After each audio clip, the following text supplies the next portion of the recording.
2014 yılından bu yana kurduğu büyük Çankaya sofrasına hoş geldiniz, şeref verdiniz efendim. Her yıl olduğu gibi bu yılda yine bir Ramazan ayında sizlerle beraberiz, sizlerle bir aradayız. Öncelikle geçtiğimiz Şubat ayında yaşadığımız büyük deprem felaketinde hayatını kaybeden vatandaşlarımıza Allah'tan rahmet, milletimize başsağlığı ve sabır diliyoruz. Ramazan ayının tüm ülkemiz için birliğin, paylaşmanın ve yardımlaşmanın arttığı güzel bir ay olmasını temenni ediyoruz. Değerli konuklar, ilçemizde Türközü, Cebeci ve Yakup Abdal bölgelerinde kurduğumuz iftar çadırlarımızın yanı sıra bu yıl yaşadığımız büyük deprem felaketinin merkez üssü Kahramanmaraş'a da 2 iftar çadırı kurduk. Depremin ilk gününden itibaren halen yardımlarımıza devam ettiğimiz Kahramanmaraş'taki yurttaşlarımıza da hayırlı Ramazanlar diliyor, yaraları dayanışma ile saracağımızı bir kez daha belirtmek istiyoruz. Her gün 8.000'e yakın vatandaşımızı iftar çadırlarımızda ve siz değerli konuklarımızı da Ramazan ayının sonuna kadar burada Zübeyde Hanım sosyal tesisinde ağırlayacağız. Her akşam ilçemizde bulunan sivil toplum kuruluşlarından farklı grupları burada misafir ediyoruz ve devam edeceğiz. Büyük Çankaya sofrasında sizleri ağırlamaktan büyük bir mutluluk duyuyor. Katılımlarınızdan dolayı hepinize sonsuz teşekkür ediyoruz. Tuttuğunuz oruçların kabul olmasını ve bu mübarek gecenin, Kadir Gecesi'nin kabul olmasını diliyoruz ve konuşmaları yapmak üzere Çankaya Belediye Başkanımız Sayın Alper Taşderen'i kürsüye davet ediyoruz.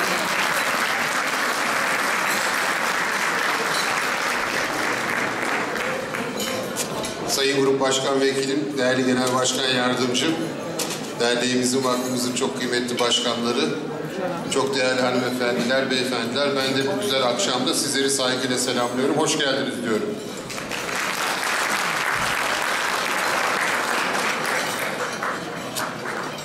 Burada bu iftar yemeğinden bahsettiğimde oğlum Doğan Aras'ta dedi ki, baba ben de ailemle tanışmak istiyorum dedi. Ben de anne tarafımdan akrabalarımla tanışmak istiyorum dedi. Onun için Doğan Aras da burada, oğlum da geldi. Ona da hoş geldin diyorum. Evet, gerçekten bir aile sofrasında bir aradayız. Birlikteyiz. Sizlerle olmaktan büyük mutluluk duyduğumu ifade ediyorum.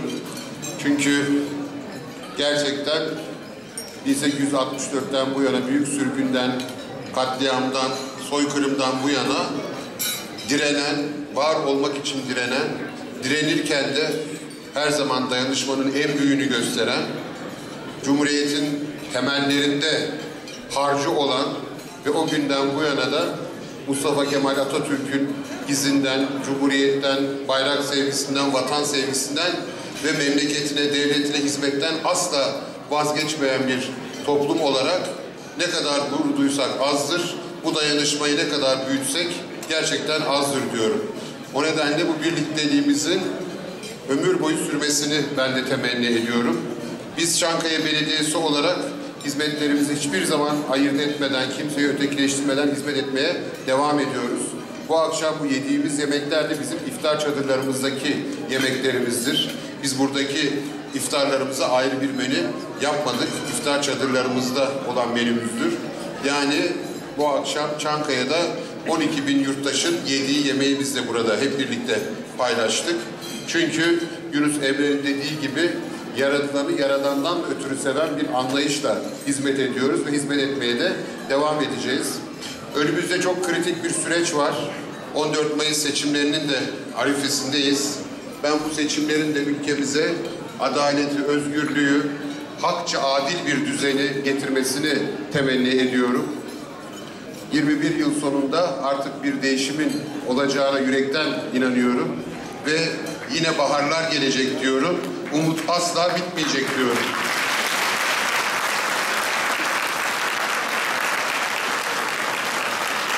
Bu anlamda sözü de fazla uzatmak istemiyorum çünkü bu işin üstadı sevgili Engin abim burada. O da size hitap edecek. Efendim tekrar Hoş geldiniz. Allah tuttuğumuz bütün oruçları, yaptığımız ibadetleri kabul etsin. Birliğimizi daim eylesin diyorum. Saygılar sunuyorum.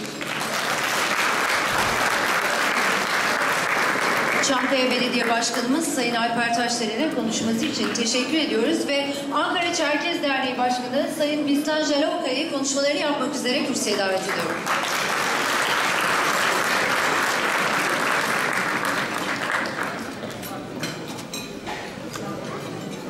Die haşhaşapakı, die boşka, die nakışlapakı, müjeşkirim kaykwasap suri, Ankara diye khas kisam saka fakdo ablagaj zor.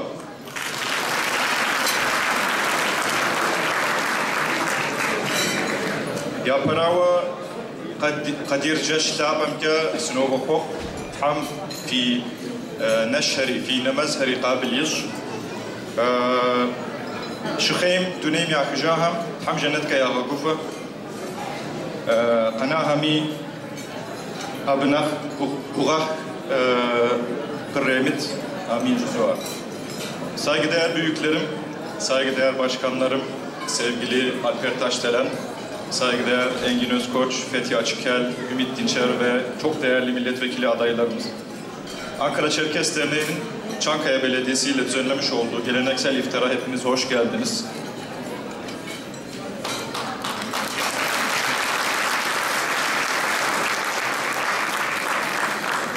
Evet değerli misafirlerimiz, Alper Başkanımın da dediği gibi çok zor dönemlerden geçiyoruz. Malumunuz olduğu gibi 2 ay önce Kahramanmaraş'ta gerçekleşen depremlerde Türkiye olarak büyük bir acı aldık, çok büyük kayıplarımız oldu. Biz Çerkesler olarak, biz Kaffet camiası olarak da derin yaralar aldık biliyorsunuz. Kahramanmaraş'ta özellikle ve Hatay'da çok ciddi bir nüfusumuz var. Biz de Ankara Çerkes Derneği olarak birinci günden itibaren Kafkas Dernekleri Federasyonu koordinasyonuyla bölgede bulunduk.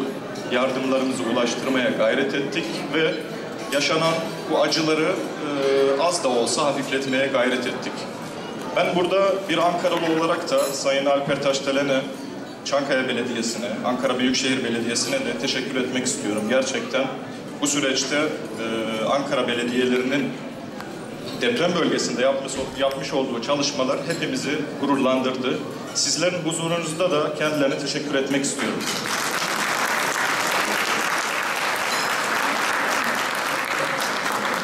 Biliyorsunuz bütün dünya ülkelerinden bu deprem gerçekleştiği andan itibaren bütün dünya ülkelerinden telefonlar aldık, yardımlar aldık. Fakat depremin birinci gününde Çankaya'mızın kardeş şehri olan Maykop'tan gelen yardımlar hepimizi gururlandırdı, sevindirmişti.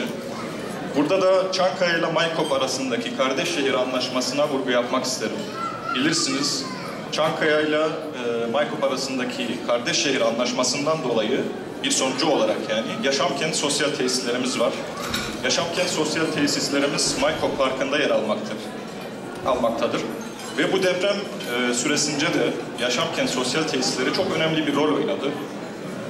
Özellikle deprem bölgesinden Ankara'ya gelen yaklaşık 160 ailemiz var bizim Ankara'da dernek olarak ağırladığımız. Bu insanların tüm ihtiyaçlarını, tüm gereçlerini biz ilk önce Yaşamkent sosyal tesislerinde biriktirip daha sonra evlere dağıtma fırsatımız oldu. Orası adeta bir ev gibi oldu biz için.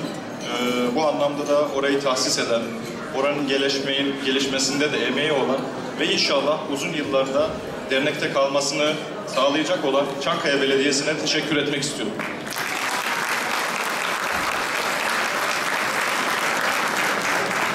Yaklaşan seçimlerde umarım demokrasi kazanır, umarım özgürlük kazanır. Hepimizin daha müreffeh bir Türkiye için emek sarf edeceğimizi bilmenizi isteriz. Bugün Türkiye 100. yılını kutluyor Türkiye'miz. Biz de Çerkesler olarak hem kuruluşunda hem de gelişmesinde büyük emek verdiğimiz Türkiye'mizin 2. yüzyılında çok daha gelişmiş bir ülke olması adına tüm siyaset kurumuna hazır hizmetlerimizi sunuyoruz ve hazır olduğumuzu buradan beyan etmek istiyoruz.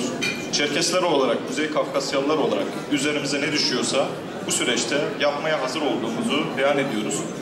Son olarak da sizlere de bir duyurum var. Biliyorsunuz Kafkas Dernekleri Federasyonu geçen yıl 21 Mayıs anma etkinliklerini İstanbul'da yapmıştı.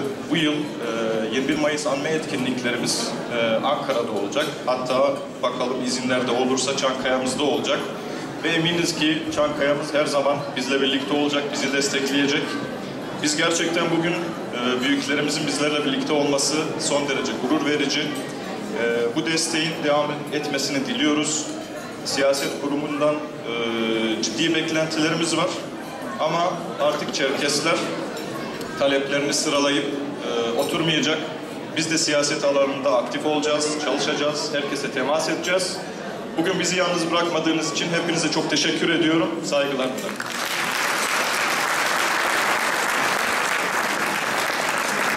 Bizle konuşması için Sayın Can Okay'a teşekkür Başkanı Profesör Doktor Ümit Dinçer'i konuşmalarını yapmak üzere kürsüye davet ediyoruz.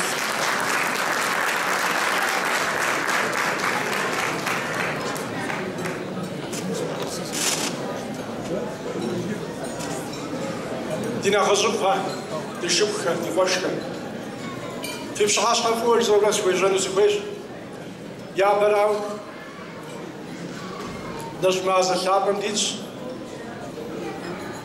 Abna nakapawin oba kadrjöş. Tam fizahari. Naz aham ya nazri qabli aishin wa adham sokhokh. Nobam bifqazrek matam shaka. Anerz davgosham shaka shulpaster. Zımzım zıkofu akvato. Mukhadu ana fqazrek sekam babjike. Zacha mit harazam khukh tujzoa. Tam musmukhadwa dinashkhawami dinashkhawami dizqatu. Zımzım idamım zedraju zım apıjakum zım kaçta jura şap şofun ve adham qarura zamanı raqdit harazan khuk dina khasufa dişibwa dibaşka.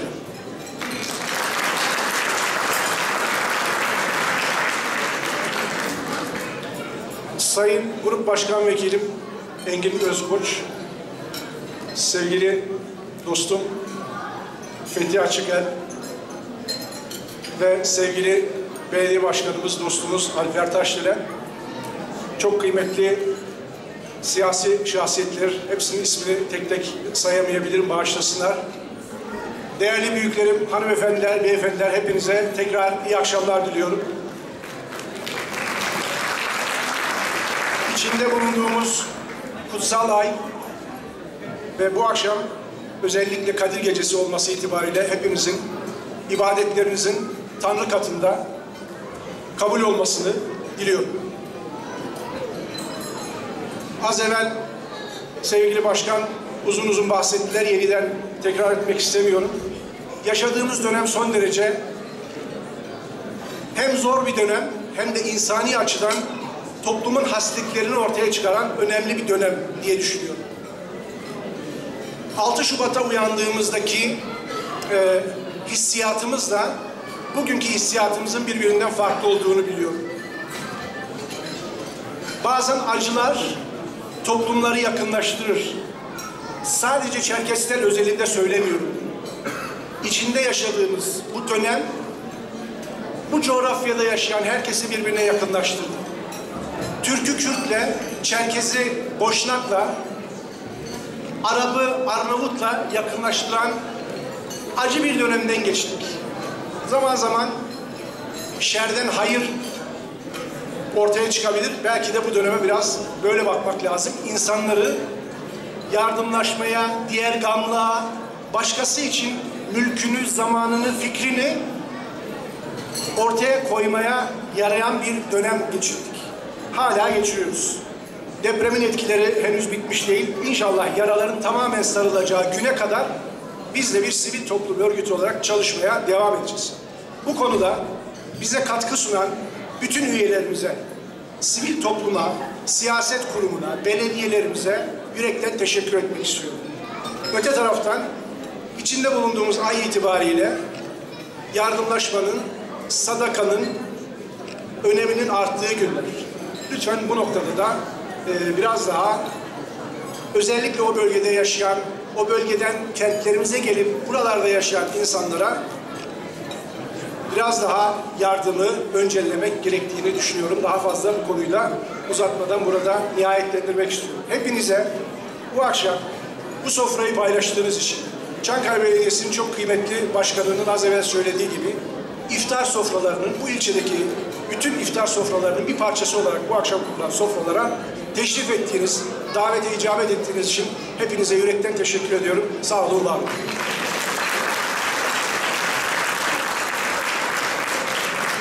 Biz de Sayın Dinçer'e konuşması için teşekkür ediyoruz ve Cumhuriyet Halk Partisi Genel Başkan Yardımcısı ve İstanbul Milletvekili Profesör Doktor Fethi Açıkeli konuşmalarını yapmak üzere kürsüye davet ediyorum.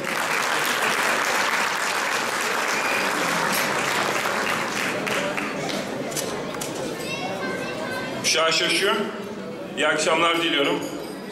Sevgili Grup Başkan Vekilimiz Engin Özkoç büyüğümüz, çok sevgili medarı iftarımız Çankaya Belediye Başkanımız Alper Taşdelen Başkanımız, Ümit Dinçer Başkanımız ve genç yaşında çok önemli bir dernek başkanlığı üstlenmiş olan hepimizin gururu ve eminim bu salonda çok sayıda benzeri kardeşimizin de önümüzdeki günlerde aramıza katılacağı Bistan Jaloka kardeşimiz, KAFED'in kıymetli eski başkanları, milletvekili adaylarımız, farklı partilerden, kardeş partilerden hepinize bu Kadir Gecesi'nde, bu güzel bahar gecesinde hayırlı akşamlar diliyorum. Bizi misafir ettiği için hem Çerkes Derneğimize hem de Çankaya Belediye'mize şükranlarımı sunuyorum.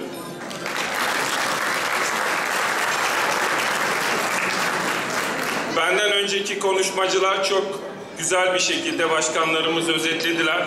Gerçekten zor dönemden, zor günlerden geçiyoruz.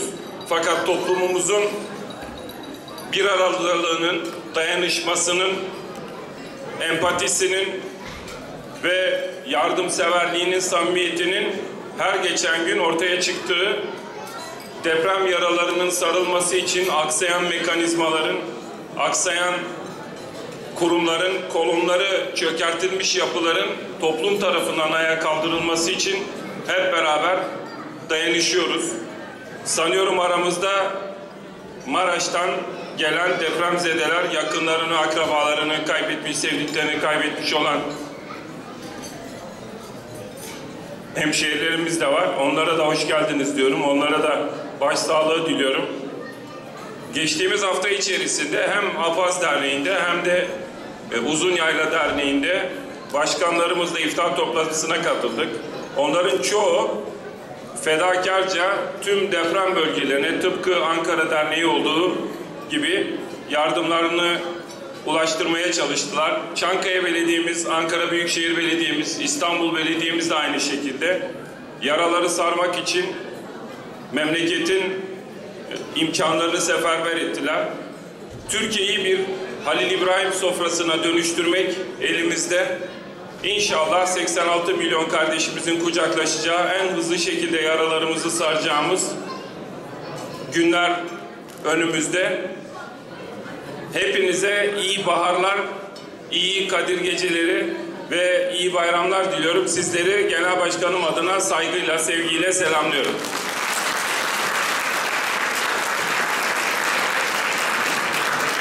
Sayın Açıkel'e de konuşması için teşekkür ediyoruz. Ve konuşmalarını yapmak üzere Cumhuriyet Halk Partisi Grup Başkan Vekili ve Sakarya Milletvekili Sayın Engin Özkoç'u kürsüye davet ediyoruz.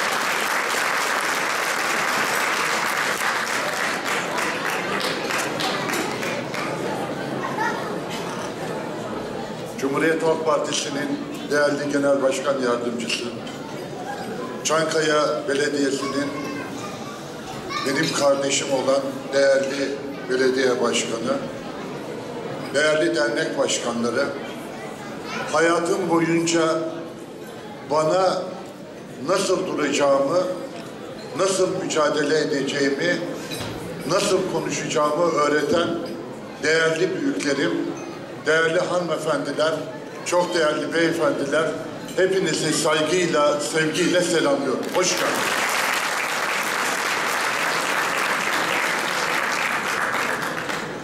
yaşanan acıyı en iyi anlayabilecek kişiler daha önceden yaşadıkları acıları unutmayan insanlardır.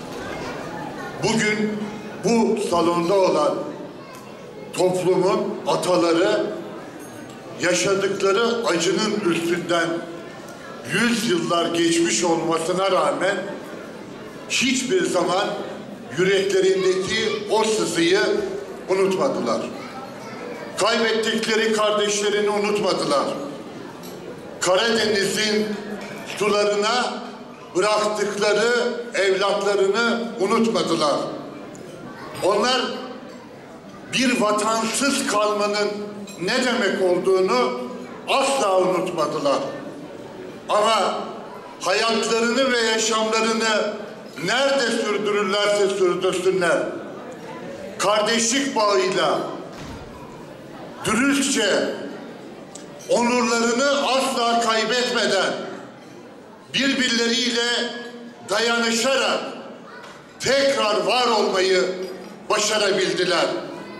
Ve bulundukları bu güzel ülkeyi kendilerine vatan eylediler ve bu vatanın düzgün, onurlu, itibarlı olabilmesi için evlatlarını bu vatanın geleceğine bağışladılar.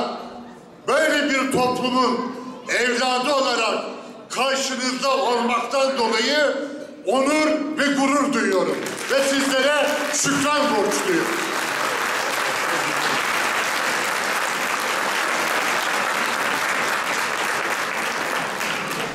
Biliyorum ki yaşanan acılar insanı aslında olgunlaştırır. Ama bizim toplumumuz yaşanan acıları tekrar yaşamamak için kendi geleneklerimizi, örfümüzü, adetimizi sıkıca sarılıp onun gereklerini yapan bir toplumdur. Yani eğer bir vurgun varsa bir daha vurgun olmaması için tahmacalarımızın bir araya getirip barıştırdıkları insanlar bir daha asla buna tevessül etmezler. Eğer bir köyde, bir ailede, bir cemiyette bir acı yaşanmışsa benim toplumum o acıyı sarar, sarmalar, o acıdan sorumlu olan kişileri kendi örfümüz, adetimiz içerisinde bir barışla sonlandırır. İşte bizim yaşadığımız bu ülkede talebimiz budur. Huzurlu yaşamak istiyoruz. Güven içinde yaşamak istiyoruz. Çocuklarımız onurlu bir yaşamla yollarına devam etsin istiyoruz. Hayatlarında asla başlarını önlerine eğmesin istiyoruz. Kadınlarımız, gençlerimiz, büyüklerimiz bu vatan topraklarında bütün insanlarla ayrışmadan huzur ve bereket içinde bir yaşam sürsün istiyoruz. Çok şey mi istiyoruz? Hayır. Bunu başarabilir miyiz? Başardık, yine birlikte başaracağız.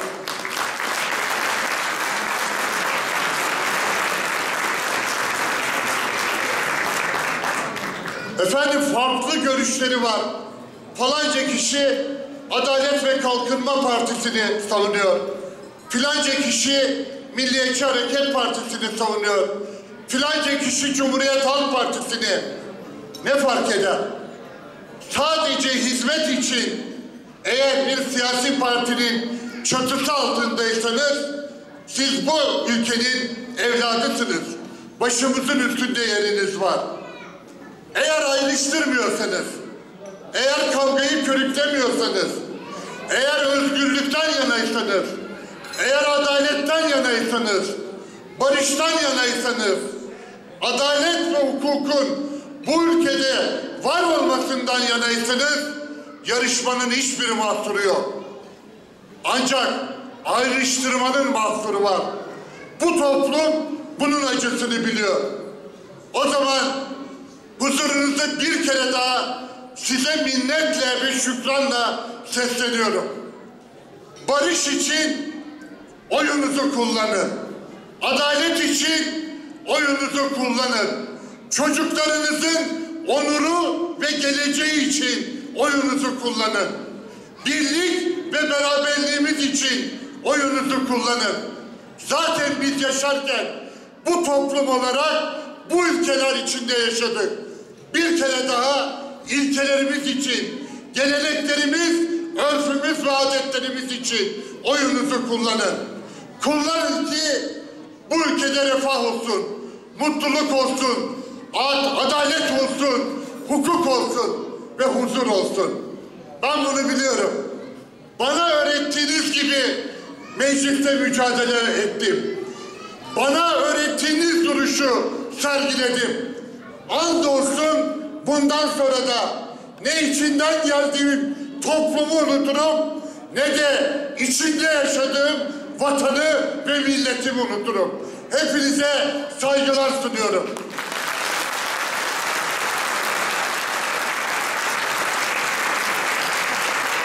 Duygularımıza, hislerimize tercüman oldunuz. Çok teşekkür ediyoruz bu güzel konuşmanız için. Evet değerli konuklar, şimdi çok güzel bir müzik dinletimiz olacak. Badin Müzik Grubu müzik dinletisi olacak şimdi. Onlara kulak verelim. Alkışlarınızla geliyorlar.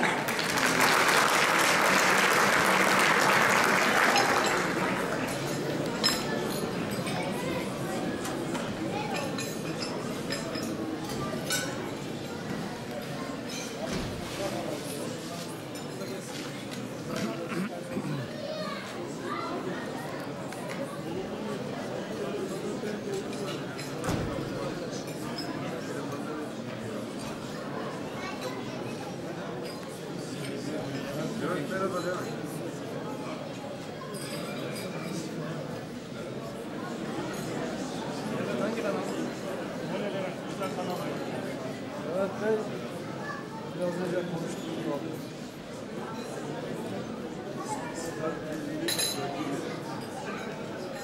Cevap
dedikoduya yapalım.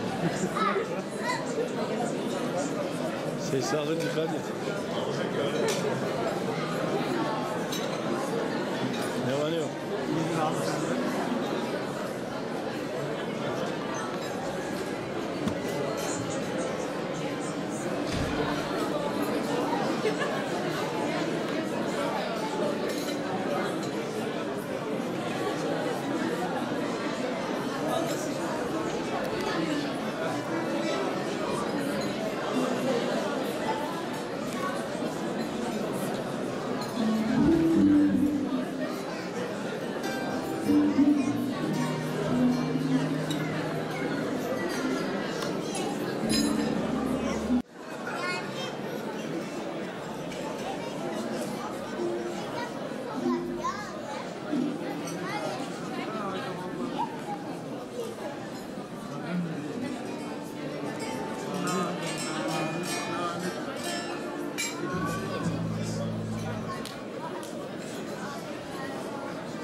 وليد وزيشة بس كويدا başarılar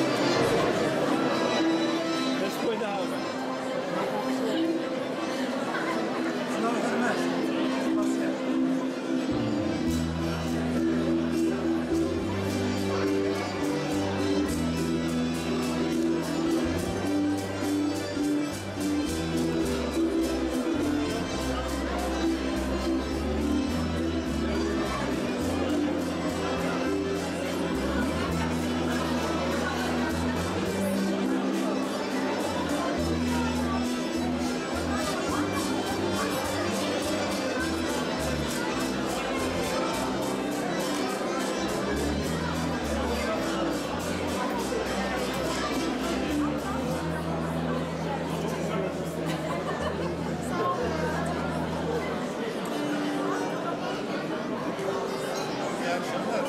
İyi akşamlar. Nasılsın abi? İyi misin? İyi, sağ ol.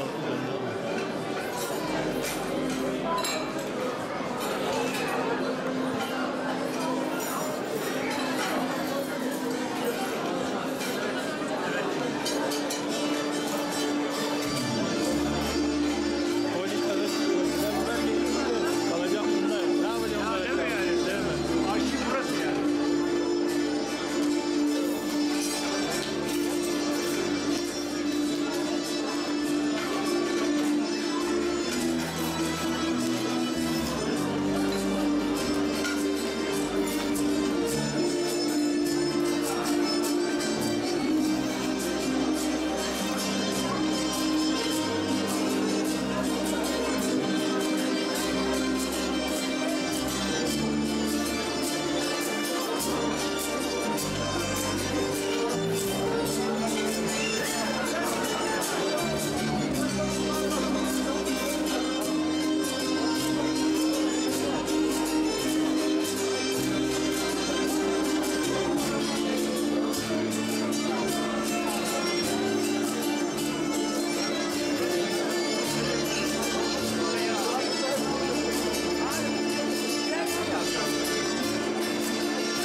kapanışı. Kardeş Çağdaş Çeçenlerinden selam olsun herkese. Çağdaş Çeçenler. Bacanak da geldi. Şen bacanakların arasındayım. Şen bacanakları. Bak şeyi de söyleyeyim mi sülaleden? Bütün şeyi bizim üzerimize yapıyor. Evet. Koca eniştelere. Koca eniştelere. Yeter kardeş, haydi herkese gösterdim. Değerlerimizi çekiyor.